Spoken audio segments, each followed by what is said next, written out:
అందరికీ నమస్కారం అండి. యంగ్ టైగర్ ఎన్టీఆర్ నటించిన వార్ 2 ఈ సినిమా గురించి మనం మాట్లాడుకునేటట్లయితే తన స్పీచ్తో అదరగొట్టిండనే చెప్పాలి. కానీ నేను గమనించింది ఏంటంటే ఈ సినిమాకి పనిచేసే ప్రతి ఒక్కరిని కూడా అక్కడ ప్రస్తావించిందనమాట. అంటే ఈ సినిమాకి పనిచేసే ప్రతి ఒక్కరిని కూడా తలుసుకుందే కాకుండా తన కుటుంబ సభ్యులను కూడా తలుసుకోండు. ఆ సినిమా డైరెక్టర్ గురించి, నిర్మాత గురించి, సంగీత దర్శకుడు గురించి, ఆ సినిమా టెక్నీషియన్ గురించి, ఆ సినిమాని అసలు ఎందుకు ఒప్పుకున్నాడో దాని గురించి చెప్పుతూ, అలాగే హృతిక్ రోషన్ గురించి కూడా ముఖ్యంగా తన కుటుంబ సభ్యుల గురించి మాట్లాడేటప్పుడు నేను అబ్జర్వ్ చేసింది ఏంటంటే తన తల్లి గురించి మాట్లాడుతాడు, తన అన్న గురించి మాట్లాడుతాడు, తన కుటుంబ సభ్యుల గురించి మాట్లాడుతాడు, తన జన్మనిచ్చిన తండ్రి గురించి మాట్లాడిండు.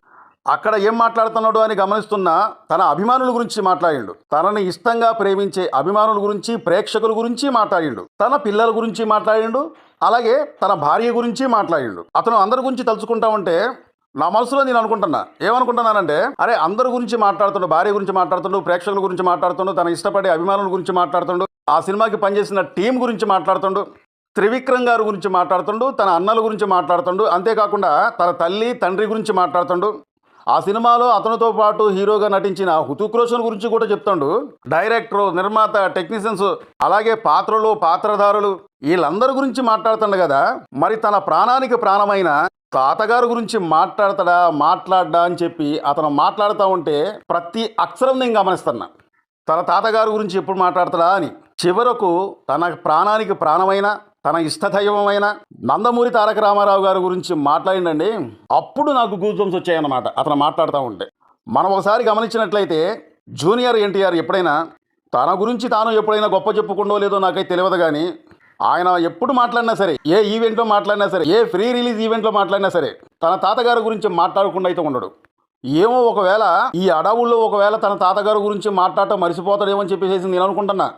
ఎందుకంటే అందరి గురించి మాట్లాడుతుండు, తన ఫ్యాన్స్తో సహా కూడా మాట్లాడుతుండు, ఇంటి కుటుంబ సభ్యుల గురించి మాట్లాడుతుండు, పిల్లల గురించి మాట్లాడుతుండు, కానీ తన తాతగారి గురించి ఒకవేళ మర్చిపోతాడేమో చెప్పి నేను అనుకుంటున్నా.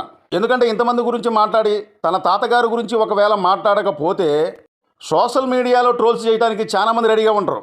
ఎందుకంటే ఒకవైపు ట్రోల్స్ చేస్తూ ఉంటారు, ఒకవైపు చెడ్డగా కామెంట్ పెడతా ఉంటారు. ఎదిగే కొద్దీ ఒదిగి ఉండాలి, పాత రోజులు మర్చిపోతావా, తాతగారిని మర్చిపోతావా, ఇంతమందిని గుర్తు చేసుకున్నావు కానీ తాతగారిని నీకు గుర్తు లేదా, ఇలాగ చెడ్డ ప్రచారం చేయడానికి సోషల్ మీడియాలో రెడీగా ఉంటారు అన్నమాట.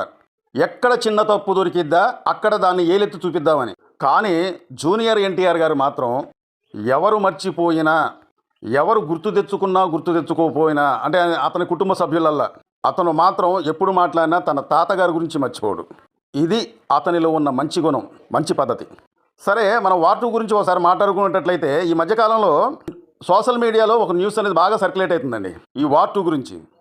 రజనీకాంత్ గారు నటించిన కూలీ సినిమా కూడా వార్ 2 సినిమా రిలీజ్ రోజునే ఆ సినిమా కూడా రిలీజ్ అవుతుంది. ఆ సినిమాలో కూడా రజనీకాంత్ గారితో పాటు పెద్ద తారాగణమే నటిస్తుంది. కూలీ సినిమా దెబ్బకు వార్ 2 సినిమా పడిపోతుందని, ఎందుకంటే ఆ సినిమా గురించి చాలా రోజుల కాడ నుంచి ప్రమోట్ చేస్తున్నారు. వార్ 2 సినిమా గురించి పెద్దగా ప్రమోట్ చేయట్లేదు. టిక్కెట్లు కూడా వార్ 2 సినిమాకి పెద్దగా టిక్కెట్లు తెగట్లేదని, కూలీతో పోల్చుకుంటే చాలా తక్కువ టిక్కెట్లు తెగాయని చెప్పి సోషల్ మీడియాలో బాగా ఈ న్యూస్ని సర్క్యులేట్ చేస్తున్నారు. ఉదాహరణకు నేను ఒక మాట చెప్తా ఈ విధంగా సర్క్యులేట్ చేసే వాళ్ళకి. అదేంటంటే సపోజు ఈ రోజున ఒక అబ్బాయి పుట్టిండండి. ఈ రోజున ఒక అబ్బాయి పుట్టిన తర్వాత మళ్ళీ ఒక 5-6 నెలలకు ఇంకొక అబ్బాయి పుట్టిండు వేరే కాడ. మరి ఈ ఇద్దరు అబ్బాయిల మధ్యలో వయసు ఎంత తేడా ఉంది? 5-6 నెలలు తేడా ఉందా లేదా? అంటే ఈ ఇద్దరు ఇట్లల్లా ఎవరు ముందర నడుస్తారు? ముందాల పుట్టిన అబ్బాయే ముందర నడుస్తాడు. ఒక 5-6 నెలలు తేడా ఉంది కాబట్టి ఆ అబ్బాయికి నడకొచ్చేలాదికి కొద్దిగా టైం పట్టిద్ది. అంటే సూపర్ స్టార్ రజనీకాంత్ గారు నటించిన కూలీ సినిమా వాళ్ళు ప్రమోట్ చేయటం కానీ, టిక్కెట్లు తెంపడం కానీ దాదాపు ఒక నెల కాంచి ప్రయత్నిస్తున్నారు వాళ్ళు. మరి వార్ 2 సినిమా గురించి మాట్లాడుకునేటట్లయితే ఈ నెల 5వ తారీఖు, అంటే ఆగస్టు 5వ తారీఖు నుంచే వీళ్ళు ఈ సినిమా గురించి కొద్దిగా అంటే టిక్కెట్లు దిగటం కానీ, ప్రమోట్ చేయటం కానీ జరుగుతుందన్నమాట. అంటే కూలీ సినిమాకి వార్ 2 సినిమాకి అన్ని రోజులు తేడా ఉందన్నమాట ప్రమోట్ చేయటంలో, టికెట్లు అమ్మకంలో. ఎవరైతే వార్ 2 సినిమా గురించి చెడ్డగా ప్రచారం చేయడానికి ప్రయత్నిస్తున్నారో వాళ్ళు ఒకసారి అర్థం చేసుకోవడం మంచిది. ఈ ప్రయత్నం అంతా వార్ 2 సినిమాని కాస్తంత డౌన్ చేయాలని చెప్పి ప్రయత్నించడం తప్ప మరి వేరేదేమీ లేదు, వేరేదేం కనబట్లే. ఎవరు అర్థం చేసుకున్నా అర్థం చేసుకోకపోయినా చెడ్డగా ప్రయత్నించే వాళ్ళు అర్థం చేసుకుంటే చాలు.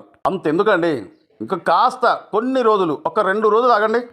కూలీ సినిమా అలాగే వార్ 2 సినిమా ఈ 2 సినిమాలు కూడా ఒకే రోజున ఒకే డేట్న రిలీజ్ అవుతున్నాయి కాబట్టి ఇప్పుడు మనం ఎన్నో అనుకున్న ప్రయోజనం లేదు. అప్పుడు కలెక్షన్లు గమనిద్దాం. ఏ సినిమా రికార్డు బదలగొట్టింది, ఏ సినిమా బాగా బ్లాక్ బస్టర్ హిట్ అయింది, ఎన్ని కలెక్షన్లు ఎన్ని రికార్డులు బదలగొట్టింది అనేది అప్పుడు గమనిస్తే సరిపోయింది కదా. చెడ్డగా ప్రచారం చేసే వాళ్ళకి అప్పుడు దెయ్యం దిగిద్ది, పట్టుకున్నది ఏమనేది అప్పుడు దిగిద్ది. అంటే నా మాట అర్థం ఏంటంటే, సూపర్ స్టార్ రజనీకాంత్ గారు నటించిన కూలీ సినిమా కలెక్షన్లు డౌన్ అవ్వాలని చెప్పి నేను అంటాలా. ఒక సినిమా గురించి చెడ్డ ప్రచారం చేసే వాళ్ళకే ఈ విధంగా మాట్లాడాల్సి వస్తుంది. జూనియర్ ఎన్టీఆర్ గారు నిన్న మాట్లాడిన మాటలు, అతను స్పీచ్ చూసిన కానుంచి పండుకున్న సింహాన్ని లేపి కనిపించుకున్నట్టుంటుంది అనమాట. నాకు తెలిసినంత వరకు నేను అనుకునేది ఏంటంటే, నాకు తెలిసినంత వరకు జూనియర్ ఎన్టీఆర్ గారు అతను స్పీచ్ చూస్తూ ఉంటే ఇంతకుముందు ఎప్పుడు మాట్లాడినా కానీ ఇంత ఇదిగా అసలు ఏ సినిమా గురించి కూడా అతను 2 కాలాలు కూడా ఎగరేసి మాట్లాడలే. అంత బాగా అంత చక్కగా తన అభిమానులను ఉత్సాహపరచడానికి ఈ సినిమా గురించి మాట్లాడిందంటే దట్ ఈజ్ ఎన్టీఆర్. అతని స్పీచ్కి ఫిదా అయిపోయా. జూనియర్ ఎన్టీఆర్ అభిమానులకి ఒక విషయం చెప్తున్నా, ఈ వీడియోని తగినంత వరకు మీరు షేర్ చేయడానికి ప్రయత్నించండి. మా వీడియో పైన మీ కామెంట్ తెలపండి.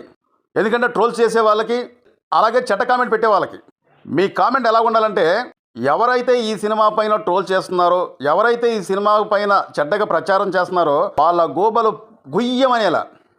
నా వీడియోలో చాలాసార్లు చెప్పా, మన సినిమాలను ఎంకరేజ్ చేద్దాం, మన సినిమాలను మనమే ప్రమోట్ చేద్దాం, మన హీరోల గురించి మనం గొప్పగా మాట్లాడదాం, గొప్పగా చెప్దాం. అది ఏ హీరో అయినా సరే మన హీరోల గురించి గొప్పగా చెప్దాం అని ఎన్నోసార్లు చెప్పా. ఎప్పుడు చూసినా కానీ సోషల్ మీడియాలో సినిమాలను చంపేద్దాం, సినిమాలను నాశనం చేద్దాం, సినిమా పైన బురద తల్లుదాం, ఆ సినిమాలో యాక్టింగ్ చేసిన హీరోల్ని చెడ్డగా ప్రచారం చేద్దాం. ఆ ప్రయత్నాలు ఇకనైనా మానుకోండి. మన హీరోల గురించి, మన తెలుగు సినిమాల గురించి మనం ప్రమోట్ చేద్దాం. ఈ నెల 14వ తారీఖున ప్రపంచవ్యాప్తంగా విడుదలవుతున్న వార్ 2 సినిమాని మనందరం కలిసి థియేటర్లో చూసి ఈ సినిమాని ఘన విజయం సాధించడంలో మనము కూడా పాల్గొందాం. ఈ వీడియోకి ఒక లైక్ చేయండి. Thank you so much. చాలా మంది మా వీడియో చూస్తున్నారు కానీ సబ్స్క్రైబ్ చేసుకోకుండా చూస్తున్నారంటే దయచేసి మీరు మమ్మల్ని సబ్స్క్రైబ్ చేసుకుంటే మమ్మల్ని ఎంకరేజ్ చేసేందుకు ఈ వీడియోపై ఒక లైక్ చేయండి. మీ అమూల్యమైన కామెంట్ తెలుపుతారని చెప్పి కోరుకుంటూ, మా వీడియో నచ్చితే సబ్స్క్రైబ్ చేసుకోండి. మరో మంచి వీడియోతో మళ్ళీ మేము ముందుకు వస్తా. Thank you.